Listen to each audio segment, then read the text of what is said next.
Most players are building their heroes randomly, but the truth is, with 5 perfect legendary pairings, your account is just going to be stuck it forever. And a lot of things actually change in Call of Dragons for the past like 2 years, and how a lot of priorities for the players also change.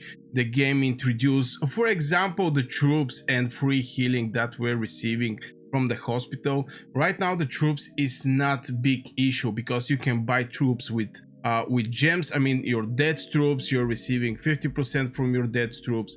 After this you can buy your troops and you can end up with 95% troops back at the end of the season. But at the beginning troops was scarcity, and this type of things actually change Call of Dragons forever. And in this video I'm going to share with you my personal opinion over the real end game army structures the people should actually have, and what I'm going to focus in the future, the balance between your 5 pairing for each troop type. Yes, you hear this right, for each troop type.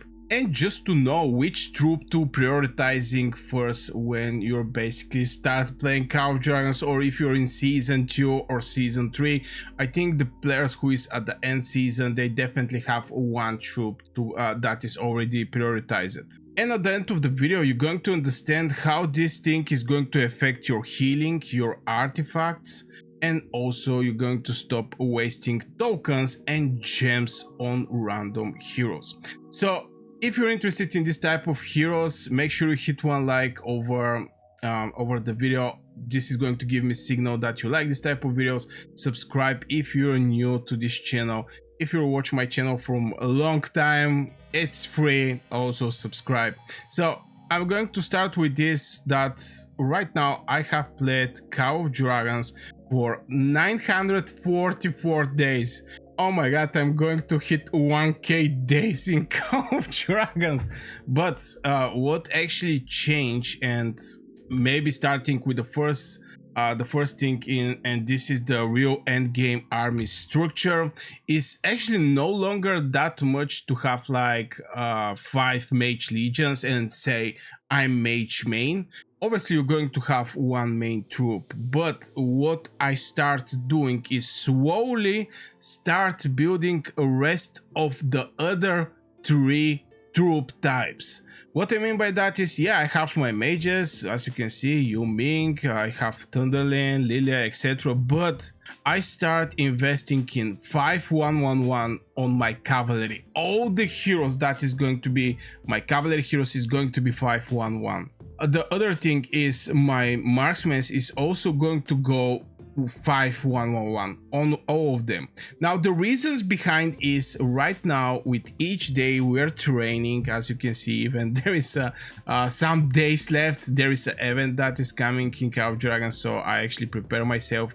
But since I'm not losing troops that much, even if I have 500,000 troops at the end of the season as a debt, my production of the troops is still going to be more from what I'm going to lose as a debt at the end of the season. So I'm going to have a lot of troops, different type troops, and maybe I'm going to share my legions. I have like 2 million swordsmen, close to 2.2 million swordsmen, 1.1 this is cavalry, close to 1 million ballista, and 1.8 million Vestos for 3 million Celestials. So right now I'm focusing over the flexibility of my troops. Yeah, I can go with mages, but at one point maybe it's going to be good to go with cavalry. You're going to need infantry on the battlefield. Maybe the infantry is going to be the only troop that I don't suggest to build 5 legions for infantry, just because just jumping with 5 legions infantry, you're going to fill your hospital very fast. But just by investing in the rest of the heroes with minimum investment, like 511, is going to give you flexibility to work with your troops that are just sitting, those troops that are different from your main troop. So if I finish my mages, which to be fair is very hard to be achieved, or if I want to save some elixirs and I have like 50% of my mages in the hospital, and I really want to continue fighting, but in the same time I know that I need to use my main troops in the final zone, I can actually start using marksmans. I can use Sindrian Frygar, Margaret Zeta, Nico Kinara, for example. All these heroes, just by making them 5111, yes, they're going to go, they're not going to bring that big value, but definitely is going to bring a value from this just to sit in your city and doing nothing, because you decide to go mage main or cavalry main or whatever main, and the rest of the troops are just sitting and not bringing any value to you. That's why I think with the minimum investment, which in my opinion is like 5111, this is like 40 or 50, I think 50 gold heads for one hero to get the minimum investment for this hero. You're going to get the first spell at level 1, you're going to go in the dialogues, you're going to get your first spell at level 2.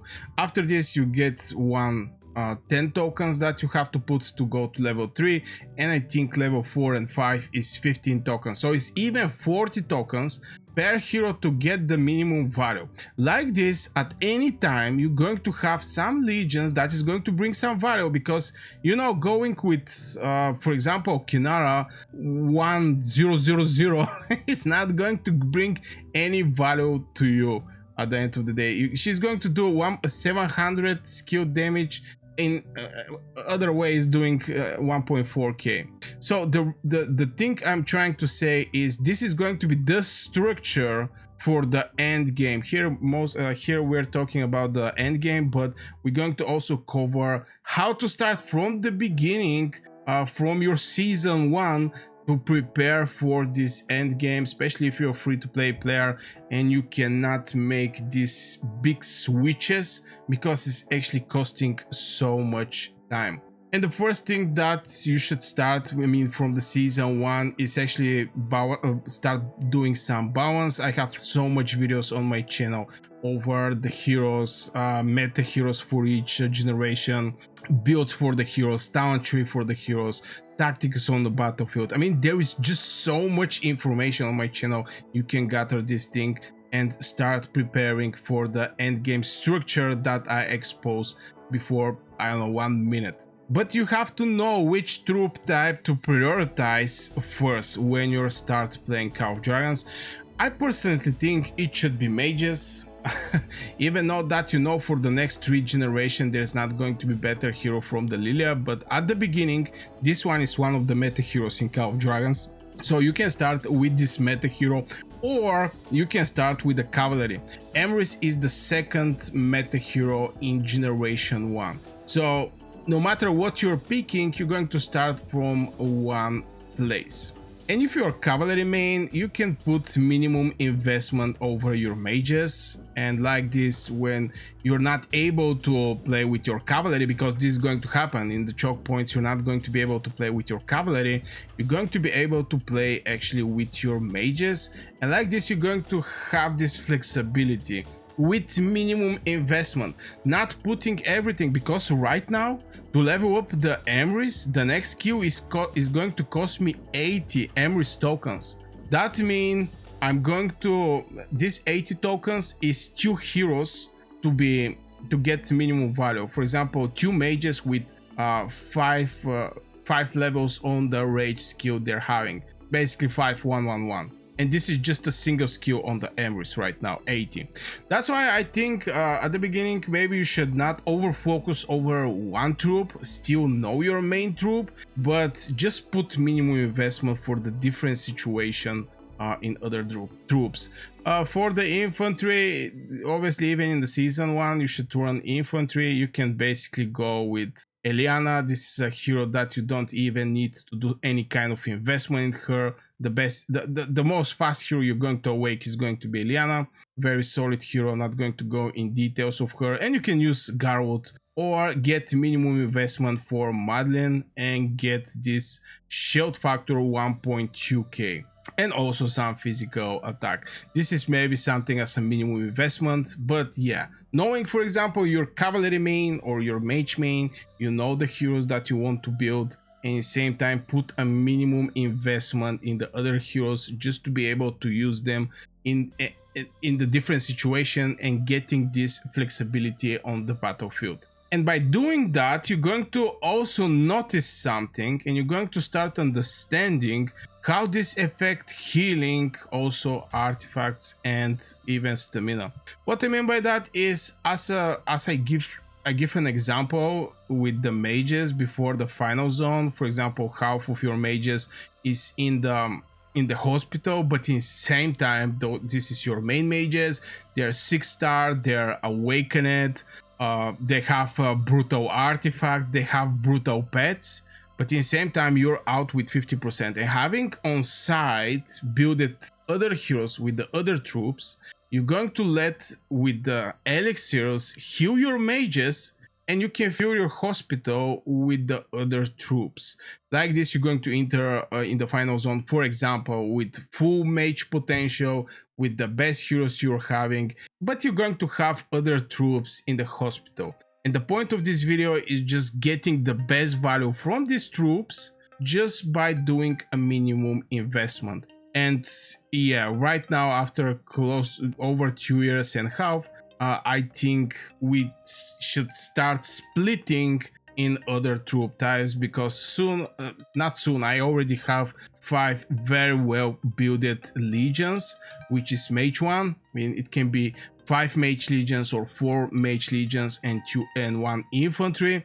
And right now I'm splitting away, but in the same time, by doing this splitting, I noticed something that I think is going to be helpful for you guys as experience from my side. And this is just by getting the minimum value from the rest of the troops heroes, you're going to even triple your merits that you're receiving from this troop if you don't do a minimum investment. And at the same time, those type of troops is not going to just sit in your castle and not do anything with these troops just because you're not having heroes, and basically you're getting 0 value from these troops. Yeah, you get your healing increased, but still, we're not only training Celestials, we're not only training Vestals if you're mage main. We also trained cavalry, we also trained marksmen, we also trained infantry. So try to get the value from these troops also with the minimum investment in other heroes. So yeah guys, this will for this video. I really hope it brings some value to you guys. If it do, don't forget to hit 1 like on the video. Again, subscribe if you're new here. If you're old, and still not old by years, but if you're old viewers on the channel, consider subscribing. It helped me a lot. I wish you a great day and see you in the next video.